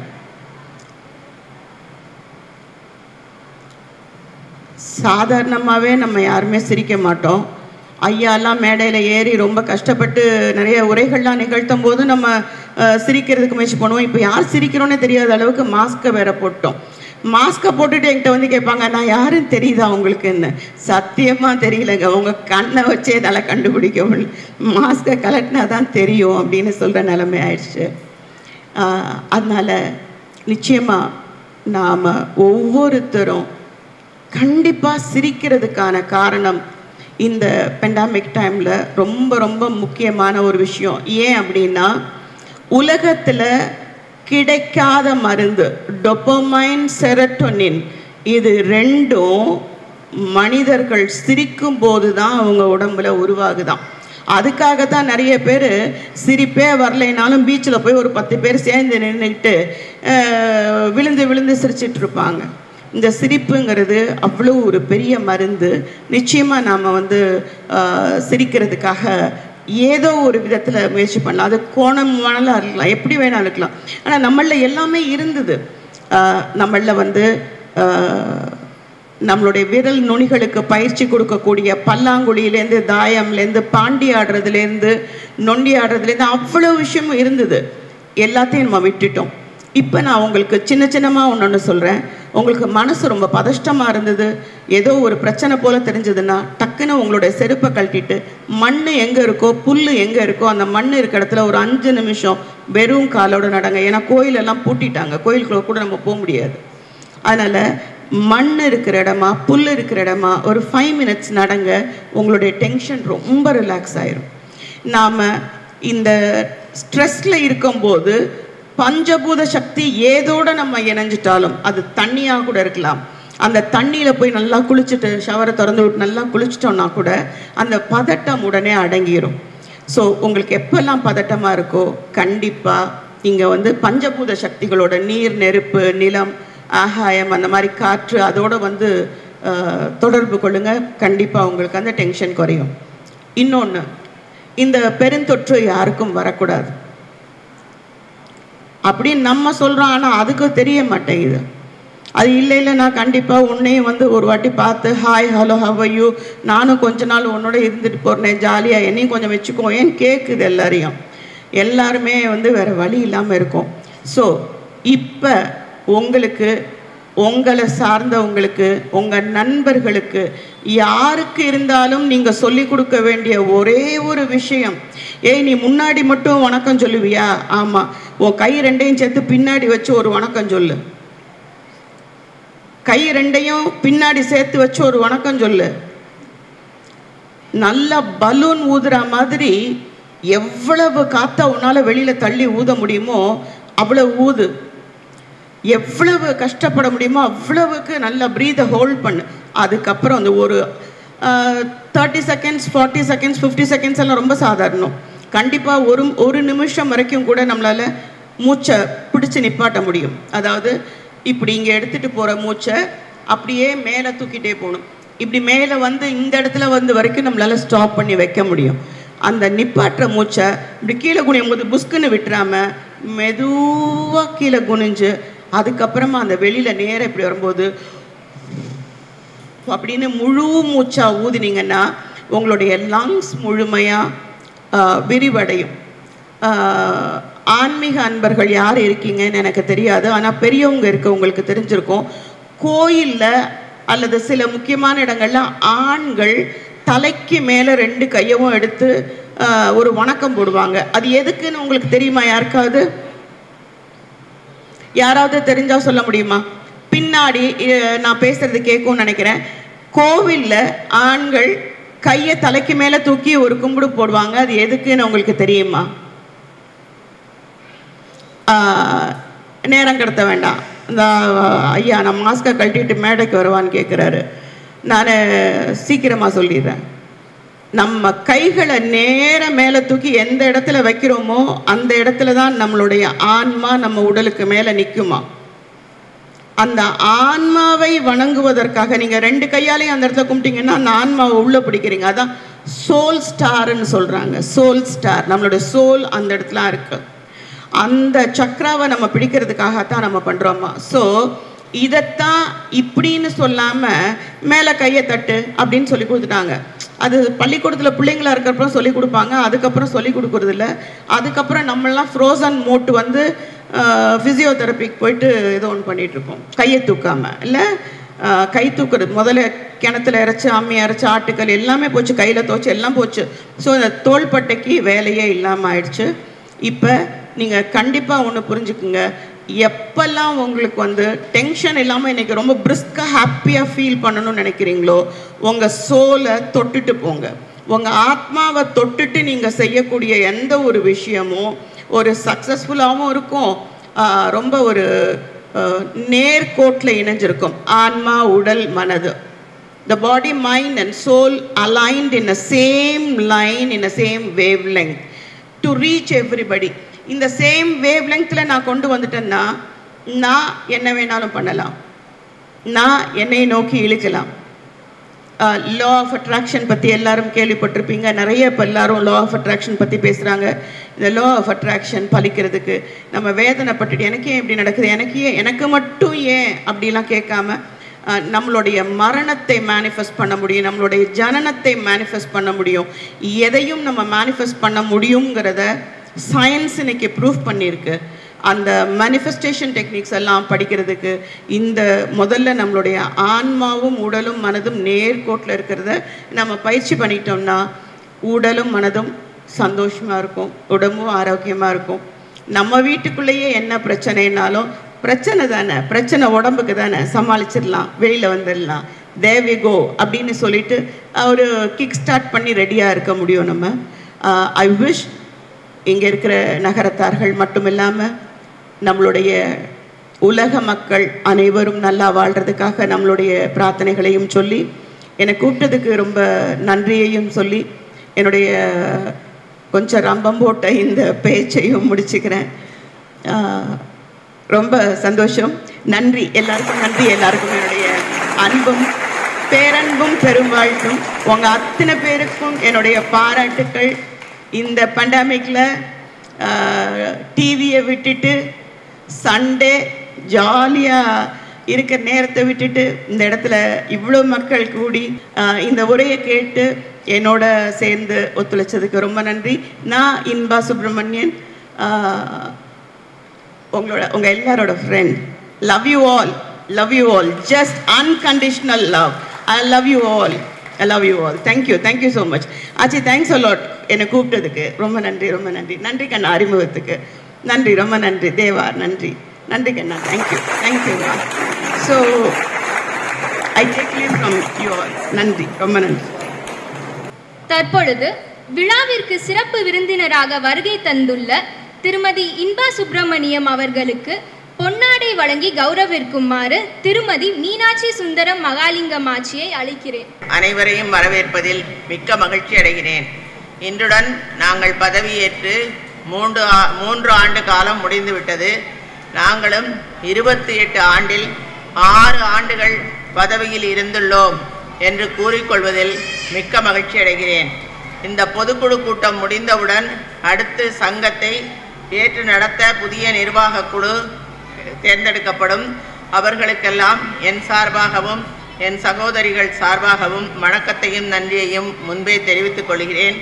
இதில் புதிதாக பதவியேற்று சங்கத்தை நடத்தவிருக்கும் அனைவருக்கும் எங்கள் சார்பாகவும் நன்றியை தெரிவித்து மலையாண்டியின் அருள் அவர்களுக்கு என்றென்றும் இருக்கட்டும் என்று வேண்டிக் கொள்கிறேன். நமது தலைவர் அவர்களுக்கு நன்றி. இப்போது ஆண்டறிக்கை திருமதி விசாலாட்சி திருப்பதி, நமது செயலாளர். அருமைமிக்க 28வது பொதுக்குழு கூட்டத்திற்கு தலைவர் உள்ளிட்ட அனைத்து உறுப்பினர் பெருமக்களுக்கும் மற்றும் ஏனையோருக்கும் முதலில் என் இதயம் கலந்த மாலை வணக்கங்கள். கண்ணுக்கு தெரியாத நச்சுக்கிருமி சீனாவில் பிறந்து வளர்ந்து கிடுகிடவென ஆழி சூழ் உலகில் ஒவ்வொரு நாடாக பரவி மனிதன் பயணித்த வழித்தடங்களிலெல்லாம் விமானத்திலிருந்து நடைப்பயணம் வரை சுவாசிக்கும் காற்று வாயிலாக மக்களை பலவிதமாக துயருக்கு ஆளாக்கியது. அதனால் இறப்பு எண்ணிக்கையும் அதிகரித்தது. பெருந்துயர் நீக்க மருந்துகள் கண்டுபிடிக்க காலங்கள் ஆகியது. மருத்துவமனைகளும் போதாமல் மருத்துவர்கள், செவிலியர்கள் என எல்லோரது பணிகளும் சிரமத்தின் பெயரால் மக்களை காப்பாற்ற பல வகையாலும் கடமைகளை செய்தாலும் கடவுள் அருளால் உயிர் பிழைத்தோர்கள் அதிர்ஷ்டம் செய்தவர்கள் போல் இருந்தனர். பெற்றோரை இழந்த பாலகர்கள், பச்சிளம் குழந்தைகள் பேரிழப்பை தடுக்க பெரிய பணமும் செலவழிக்க இயலாதவர்கள் ஆயினர். இல்லாமையை ஒழிக்க முடியாது, எனினும் உதவும் மனம் கொண்டோர் ஒன்றுபட்டு நிறைய அள்ளித் தந்தனர். அவ்வகையில் நம் சங்கத்தினர் ரூபாய் 500 மதிப்புள்ள உணவுப் பொருட்கள் 200 பேருக்கு வாங்கி மாகாளய அமாவாசை என்று வலையப்பட்டியில் கச்சேரி கூடத்தில் வைத்து வழங்கினோம். வர முடியாத முதியோர்களுக்கு வீடுகளுக்கு சென்று வழங்கினோம். பிறகு ஜூன் 16ஆம் தேதி மக்கள் இடர் நீக்க, சுகாதாரம் மேம்பட மருத்துவ உபகரணங்களையும் தூய்மைப்படுத்த பயன்படும் பொருட்களையும் வாங்கி பாப்பாயாச்சி அரசு மருத்துவமனைக்கு வழங்கினோம். கொடை பெரிதல்ல, கொடுந்துயிர் நீக்க நம்மை அர்ப்பணிப்போம். ஆளுமையை அன்பால் அரவணைப்பால் அணைத்து சென்ற அன்னை குலத்தின் அகமகிழ்வு இன்று. தாய் குலத்திலிருந்து சீரான நிர்வாகம் தந்தை குலத்திற்கு மேன்மேலும் சிறப்புற மறுமலர்ச்சி காண மாற்றம் பெறும் நாள் இன்று. அரசன் எவ்வழி குடி அவ்வழி என்பர். ஈட்டலும் காத்தலும் வகுத்தலும் கண்டு வரலாற்றில் தடம் பதித்தவர்கள் நம் முன்னோர்கள். தக்கான் ஒருவன் பொறுப்பேற்றால் அந்த நிர்வாகம் நிலைத்து புகழ் சேர்க்கும். அவ்வகையில் இதுநாள் வரை தன் வீடு தன் மக்கள் என்று வாழ்ந்தவர்கள் சமூக நலனுக்காக சங்கம் அமைத்து பிறருக்கு சேவை செய்யும் சிறப்பை பெறுகின்றனர். போட்டி இல்லாமல் தலைவர் பதவி, துணைத் தலைவர்கள், செயலாளர், துணை செயலாளர்கள், பொருளாளர், உறுப்பினர்கள் எல்லாம் பொறியியல் வல்லுநர்கள், மருத்துவர், திரைத்துறையினர், கட்டிடக் கலைஞர், போக்குவரத்து துறையினர், காகித வணிகம் என பல்துறையை சார்ந்தவர்கள். ஒவ்வொருவருக்கும் அத்துறை நுணுக்கங்கள் அறிந்தவர்கள். ஆதலால் இச்சங்கம் பரிணாம வளர்ச்சி நன்றாக ஓங்கி செழித்திருக்கும் என்ற நம்பிக்கை துளிர் தானே வளர்ந்து இப்பொழுதே பூத்து காய்ப்பது போல் பொங்கி எழும் மகிழ்ச்சியை இன்று பொறுப்பேற்கும் நிர்வாகத்தினர் உறுதியிட்டு உரமிட்டு வளர்ப்பார்கள் என்று சொல்லி இறையருள் இவர்களுக்கு என்றும் சித்திக்க பிரார்த்திப்போம். நன்றி, வணக்கம். நமது செயலாளர் அவர்களுக்கு நன்றி. இப்போது நிதிநிலை அறிக்கை நமது பொருளாளர் திருமதி ஏகம்மை திருப்பதி அவர்கள். Balance sheet as on 31/3/2021. Liabilities: Capital Fund 3,11,112. Annadanam and Education Corpus Fund 17,77,700. Audit fees payable 17,700. Secretary Society registration filing charges 1,600. Assets: cash in hand 2,732. Bank balance 2,67,710. Corpus Fund 39,869. Total 3,07,579. Corpus Fund total deposits 17,88,256. FD interest receivable 9,545. Total 21,08,112. Income and expenditure. Income from Corpus Fund 1,07,433. Income from General Fund. Bank FD interest 3,072. SB interest 9,981.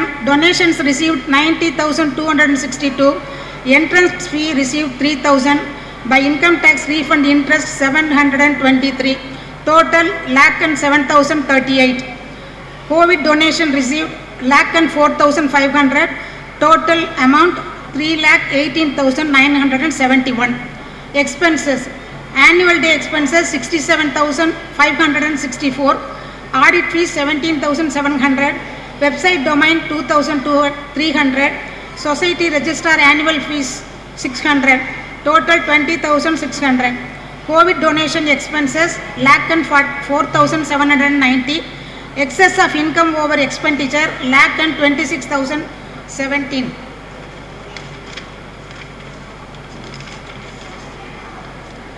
Receipts and payments statement period from 1/4 to 31/3/2021. Opening cash and bank balance 1,73,417. Bank FD interest 1,08,795. COVID donation received 1,04,500. General fund receipts: entrance fee 3,000. Donation received 90,262. FD interest, bank FD interest 3,240. Bank SB interest 9,981. Income tax refund 11,070. Total 1,17,553. Totally 5,04,265. Receipts. Payments: annual day expense 67,564. COVID donation 1,04,790. audit fee 17,700, society registry filing charges 1,600, website domain 2,300, total 21,600, closing cash and bank balance 3,10,311, total 5,04,265. அக்கௌண்ட்ஸில் ஏதாவது கேட்கணுன்னா கேளுங்க.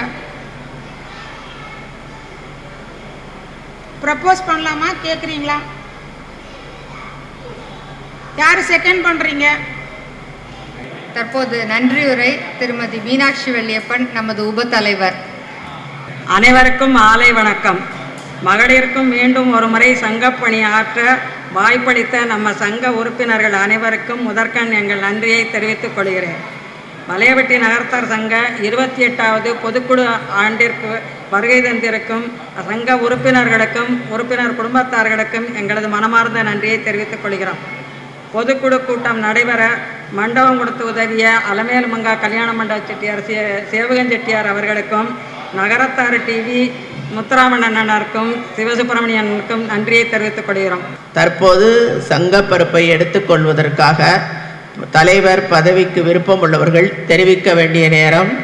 யார் பதவி பொறுப்பு எடுத்துக்கிறீங்களோ அவங்க வந்து தெரிவிக்கலாம். வேற யாராவது இருக்கீங்களா? முத்தண்ணை வந்திருக்கு. வேற யாராவது இருந்தால் சொல்லுங்க. எல்லோருக்கும் வணக்கம். இப்போ என்னென்னா, முதல்ல பேசின பேச்சாளர் வந்து பாராட்ட வேணும் அப்படின்னு சொல்லி சொன்னாங்க. இப்போ நமக்கு ஒரு பாராட்டுதலுக்கு ஒரு சான்ஸ் கிடைச்சிருக்கு. இந்த மகளிர் குழு கடந்த 3 வருஷமாக பிரமாதமாக நாங்களும் சாதிப்போம் என்று சொல்லி மிகச்சிறப்பாக நடத்தினார்கள். ஈவன் இந்த கொரோனா காலத்தில் கூட ஜூம் மீட்டிங் போட்டு நிறைய பேருக்கு பெனிஃபிட் பண்ணுற மாதிரி நிறைய இது பண்ணாங்க. They got a very good organising capacity. I really appreciate all the people that they have conducted in the last 3 years very nicely. And என்னுடைய வாழ்த்துக்களை தெரிவித்துக் கொள்கிறேன். வரக்கூடிய குழுவும் கண்டிப்பாக இதை விட சிறப்பாக செய்வார்கள் என்ற நம்பிக்கை இருக்கின்றது. நமது வலையபட்டி நகரத்தார் சங்கம் இங்குள்ள நகரத்தார் சங்கம் எல்லாற்றையும் விட மிகச்சிறப்பாக நடந்து வருகிறது. ஆகவே என்னுடைய மனமார்ந்த வாழ்த்துக்களை எல்லோருக்கும் தெரிவித்துக் கொள்கின்றேன். அனைவருக்கும் வணக்கம். இப்போ தலைவராக இருக்க மல்லிகாட்சியே சொன்னாங்க, சில பேர் வந்து எல்லாம் பெண்களாக இருக்காங்க அப்படின்னு வருத்தப்படுறாங்களான்னு. அது வருத்தம் இல்லை, அது ஒரு சிறப்பு தான். ஏன்னா மற்ற நகரத்தார் சங்கங்களை விட வலையபட்டி நகரத்தார் சங்கத்தில் முழுக்க முழுக்க வந்து ஆஃபீஸ் பரர்ஸு நிர்வாகிகள் வந்து பெண்களாகவே இருக்காங்கிறது ஒரு சிறப்பு தான். அதில் ஒன்றும் வருத்தப்பட வேண்டியதில்லை. அருமையாக நடத்துனீங்க. என்ன இதில் பாராட்டப்பட வேண்டிய விஷயம்னா, இந்த ஆஃபீஸ் பரர்ஸு உங்கள் நிர்வாக குழு வந்து ரொம்ப ஒத்துமையாக செயல்பட்டீங்க. சில இடங்களில், பெரும்பாலான இடங்கள்லையா சில இடம் நிர்வாக குழுக்குள்ளே ஒத்துமை இருக்கிறது இல்லை. நீங்கள் ஒத்துமையாக நல்லா செயல்பட்டீங்க, அதை பாராட்டணும்னாலே நிறைய செஞ்சுருக்கிறீங்க. அந்த கொரோனா காலத்தில் கூட அடாது கொரோனா இருந்தாலும் விடாது நாங்கள் செயல்புரிவோம் என்று செய்து காட்டியிருக்கின்றீர்கள். அது ரெண்டும் பாராட்டப்பட வேண்டிய விஷயம். நிவாரணம் கொடுத்தீங்க, அப்புறம் பாப்பாஜி ஆஸ்பத்திரிக்கு மருத்துவ என்ன தேவையோ அதை செஞ்சீங்க. இல்லை ரொம்ப நல்ல விஷயங்கள். நான் அதை ஒரு ஆர்வத்தில் தான் சொன்னேன், நீங்களே தொடரலாம்னு சொல்லிட்டு. அதே எங்கேயுமே வந்து சில எதிர்ப்புகள் இருக்கத்தான் செய்யும், அதை தவிர்க்க முடியாது. அதை ஒமிட் பண்ணிட்டு போயிட்டு இருக்க வேண்டியதுதான். இப்போ வந்து நீங்கள் விரும்பலைன்னு சொல்லும்போது இன்னொரு நிர்வாக குழு வரட்டும், அது நல்லா செயல்பட வேண்டும் என்று வாழ்த்துகிறேன். நன்றி. எல்லாருக்கும் வணக்கம். எங்கள் டீம் முதல்ல நான் சொல்லிடுறேன் பாருங்கள். என்னை வந்து பிரசிடெண்ட்டாக இருக்க சொல்லியிருக்காங்க. விடிஎல்எஸ்பி சுப்பு வைஸ் பிரசிடெண்ட்டாக வர்றாங்க. Doctor Palaniappan vice president, Senthilnathan வந்து செக்ரட்டரியாக இருக்காங்க. அப்புறம் வந்து Murugappan joint secretary, Saravanan joint secretary, Raja Sundaram treasurer, ALM Avichi, Palaniappan Thiagarajan, Pandian Annamalai, Ravichandran, SM Ramnathan, Raja Tirupathi, Amirtharaja, Suresh Manickam, Annamalai Kalaiyarasan, C Ramnathan. So நாங்கள் ஒரு 17 பேர் ஃபார்ம் பண்ணியிருக்கோம். அனைவருக்கும் வணக்கம். இந்த புதிதாக வந்திருக்க நிர்வாக குழுவில் நிறைய இளைஞர்கள் இருக்கின்றார்கள். நிச்சயமாக மிக நல்ல விதமாக இன்னும் 3 ஆண்டுகளுக்கு நாம் பல நிகழ்ச்சிகளை காண இருக்கிறோம். அவர்களுக்கு என்னுடைய வாழ்த்துக்களை தெரிவித்துக் கொள்கின்றேன். இதே சமயத்தில் நான் வந்து இந்த வருஷம் வந்து பள்ளிக்கூடத்தில் கல்விக்காக பிள்ளைகள் படிக்க முடிய நம்ம ஊரில் இருக்க பிள்ளைங்களுக்காக வேண்டி 1 லட்சம் ரூபா நான் இன்றைக்கி டொனேட் பண்ணுறதா ஒத்துக்கொண்டிருக்கேன்.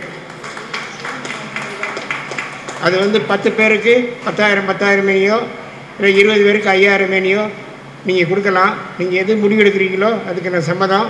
நான் அந்த பணத்தை கொடுக்குறேன்னு சொல்கிறேன். ரொம்ப நன்றி.